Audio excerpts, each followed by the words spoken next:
Tech world by अस्तित्व सिंह में आपका स्वागत है। आपने सीखने की प्रबल इच्छा है, इसलिए आपने इस वीडियो पे क्लिक किया। अब बस मेरी बात ध्यान से सुनना। मैं मशीन की तरह बोल जरूर रहा हूँ, बट मैं मशीन या यूट्यूब क्रिएटर नहीं हूँ। सबसे पहले तुम्हारा दोस्त हूँ। मुझे पता है तुम्हारा क्लास 10 का बोर्ड्स तुम्हारे सर पे है। घबराना नहीं है, बस अभी लंबी लंबी वीडियोस और यूट्यूबर के झांसे में नहीं आना। PYQ पे फोकस करो, और अगर अंडरस्टैंडिंग में कमी है तो ऐसी वीडियोस देखो।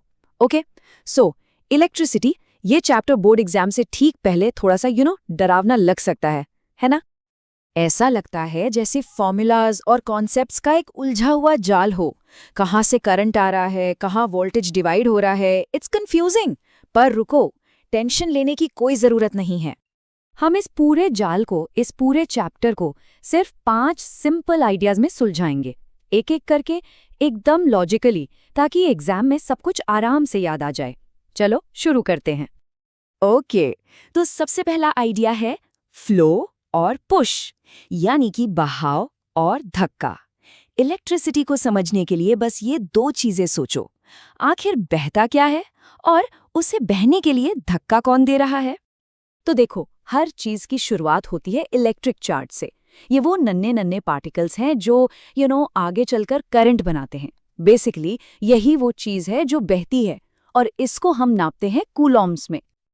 अच्छा, अब जब यही चार्ज एक तार जैसे कंडक्टर के अंदर से गुजरने लगता है, तो उस बहाव को, उस फ्लो को हम कहते हैं इलेक्ट्रिक करंट। बस ऐसे इमेजिन करो जैसे एक पाइप में पानी बह रहा है।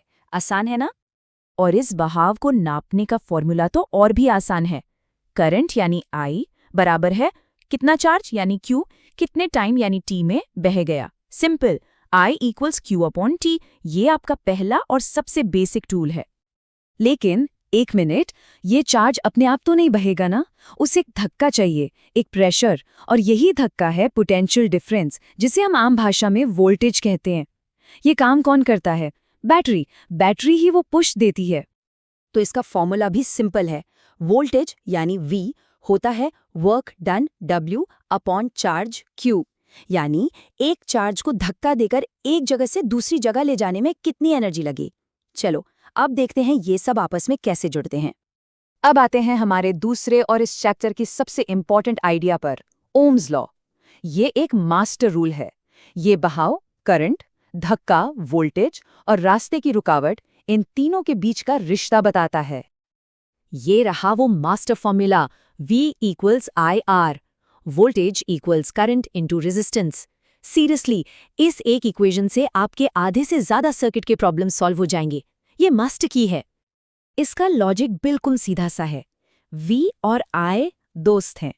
जितना ज्यादा धक्का लगाओगे उतना तेज बहाव होगा। सिंपल। लेकिन I और R दुश्मन हैं। जितनी ज्यादा रुकावट होगी, बहाव उतना ही धीमा हो जाएगा। तो चलो अब इस रुकावट को ही ठीक से समझ लेते हैं। हमारा तीसरा आइडिया है रेजिस्टेंस। सोचो, आप एक भीड़ भरे कॉरिडोर से भागने की कोशिश कर रहे हो। वो भीड़ क्या है? वही तो रेजिस्टेंस है जो आपको रोक रही है।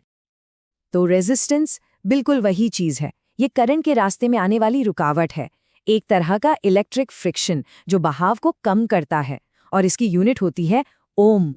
और ये रुकावट किस चीज पर डिपेंड करती है? सिंपल है। तार जितनी लंबी होगी उतनी ज्यादा रुकावट, तार जितनी पतली होगी उतनी ज्यादा रुकावट। और हाँ, तार किस मटेरियल का बना है और उसका टेम्परेचर कितना है, इस पर भी डिपेंड करता है। ओके, तो हमने बहाव, धक्का और रुकावट तीनों समझ लिए। अब आते हैं हमारे चौथे आइडिया पर, सर्किट्स, यानी करंट को बहने के लिए रास्ता कैसे बनाएं। इसके 2 मेन तरीके हैं, सीरीज और पैरेलल। इन दोनों में बस एक चीज याद रखनी है, सीरीज सर्किट एक सिंगल लेन रोड की तरह है। एक ही रास्ता है तो करंट सब में सेम रहता है, लेकिन वोल्टेज यानी धक्का हर कंपोनेंट में बढ़ जाता है। पैरेलल सर्किट एक मल्टी लेन हाईवे जैसा है। रास्ते अलग अलग हैं, इसलिए करंट बढ़ जाता है, पर वोल्टेज सबको सेम मिलता है।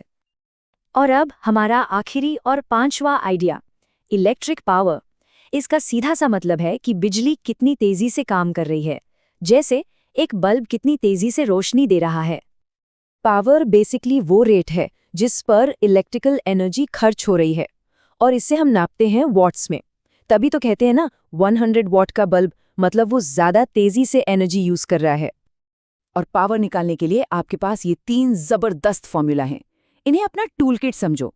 आपके पास V, I और R में से जो भी 2 चीजें अवेलेबल हों, आप उसके हिसाब से कोई भी एक फॉर्मूला यूज कर सकते हो। तो देखा, बस ये 5 आइडियाज, फ्लो और पुश, ओम का master rule, resistance, series versus parallel circuits और आखिर में पावर।